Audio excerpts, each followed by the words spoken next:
Manchester United എന്ന പേര് കേട്ടാൽ യൂറോപ്പിലെ ഏത് ക്ലബ്ബും വിറച്ചിരുന്ന ഒരു കാലമുണ്ടായിരുന്നു. ജോർജ് ബെസ്റ്റും ബോബി ചാർട്ടണും മുതൽ എറിക് ആന്റോണയും റയൻ ഗിഗ്സും ഡേവിഡ് ബെക്കാമും ക്രിസ്ത്യാനോ റൊണാൾഡോയും വെയിൻ റൂണിയുമെല്ലാം വസന്തം തീർത്ത സമൃദ്ധമായ ഭൂതകാലം യുണൈറ്റഡിനുണ്ട്. അലക്സ് ഫെർഗൂസനും പിള്ളേരും ഇംഗ്ലീഷ് ഫുട്ബോളിനെ അടക്കി ഭരിച്ച നീണ്ടകാലം. ആ പ്രതാപകാലത്തിന്റെ സ്മരണകളിൽ തുടരുന്ന വലിയ ആരാധകക്കൂട്ടം ഇന്നും യുണൈറ്റഡിൻ്റെ ഒപ്പമുണ്ട്. ക്രിസ്റ്റൽ പാലസിനെതിരായ അവസാന മത്സരം ആരാധകർക്ക് തീർത്തും നിരാശയുടേതായിരുന്നു. പ്രീമിയർ ലീഗിൽ 14ാം സ്ഥാനത്തുള്ള ക്രിസ്റ്റൽ പാലസിനോട് സീസണിൽ 2ാം തവണയും തോൽവി അറിഞ്ഞത് യുണൈറ്റഡ് ആരാധകരെ ശരിക്കും ഞെട്ടിച്ചു.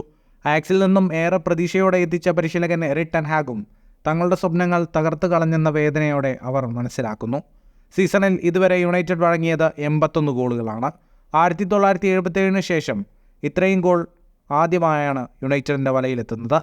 സീസണിൽ ഏറ്റവും അധികം ഷോട്ടുകൾ ഫേസ് ചെയ്ത ടീമും യുണൈറ്റഡാണ്.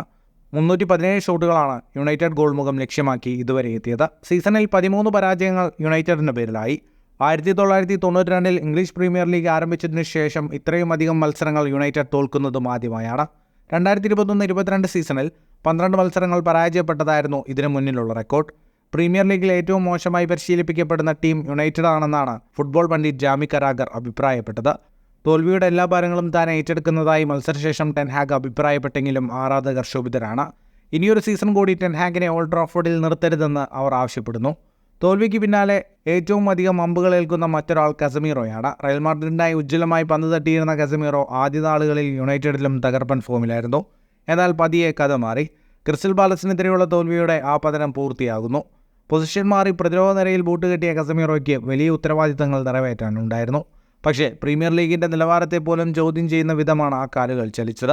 ഞാൻ പ്രീമിയർ ലീഗിൽ ദർശിച്ച ഏറ്റവും മോശം പെർഫോമൻസാണ് കസമീറോ പോയ രാത്രി നടത്തിയതെന്നാണ് ഫുട്ബോൾ വിദഗ്ധൻ മാത്യു പിൻഗിസ് ട്വീറ്റ് ചെയ്തത്. 10ൽ 0 മാർക്കാണ് പ്രകടനത്തിന് നൽകുകയെന്നും എന്നിട്ടും കസമീറോയെ ഗ്രൗണ്ടിൽ തുടരാൻ ടെൻ ഹാഗ് അനുവദിച്ചത് ഞെട്ടിക്കുന്നുവെന്നുമാണ് സ്റ്റീവൻ ഹൗസൺ അഭിപ്രായപ്പെട്ടത്. കസമീറോ ഇനി പ്രീമിയർ ലീഗിൽ പന്ത് തട്ടരുതെന്നും സൗദിയിലേക്കോ അമേരിക്കയിലേക്കോ ചേക്കേറണമെന്നുമാണ് ജാമി കരാഗർ സ്കൈ സ്പോർട്സിൽ പറഞ്ഞത്. 32-കാരനായ കസമീറോയ്ക്ക് യുണൈറ്റഡിൽ 2 വർഷം കൂടി ഇനിയും ശേഷിക്കുന്നുണ്ടെങ്കിലും പുതിയ സാഹചര്യങ്ങളിൽ തുടരാനുള്ള സാധ്യത വിരളമാണ്. ചാമ്പ്യൻസ് ലീഗ് യോഗ്യതയില്ലാതെ കടുത്ത സാമ്പത്തിക നഷ്ടം നേരിട്ട യുണൈറ്റഡിൻ്റെ യൂറോപ്പ ലീഗ് യോഗ്യതയും സംശയത്തിലായിരിക്കുന്നു. മെയ് 25-ന് വെംബ്ലിയിൽ നടക്കുന്ന FA കപ്പ് ഫൈനലിലേക്കാണ് യുണൈറ്റഡ് ആരാധകരുടെ കണ്ണുകളെല്ലാം നീളുന്നത്. ഒരുപക്ഷേ വെംബ്ലിയിൽ മാഞ്ചസ്റ്റർ സിറ്റിയോട് വിജയിക്കാനായാൽ സീസണിലുടനീളം കുടിച്ച കണ്ണീരിനെല്ലാം ഒരു മറുപടിയാകുമെന്ന് അവർ വിശ്വസിക്കുന്നു. പക്ഷേ സിറ്റിക്ക് മുമ്പിൽ എന്തായുധങ്ങൾ യുണൈറ്റഡ് പുറത്തെടുക്കുമെന്ന് കണ്ടറിയണം. ഫുട്ബോൾ ലോകത്തെ കൂടുതൽ വാർത്തകൾക്കും വിശേഷങ്ങൾക്കുമായി സ്പോർട്സ് കഫേ ഇപ്പോൾ തന്നെ സബ്സ്ക്രൈബ് ചെയ്യുക.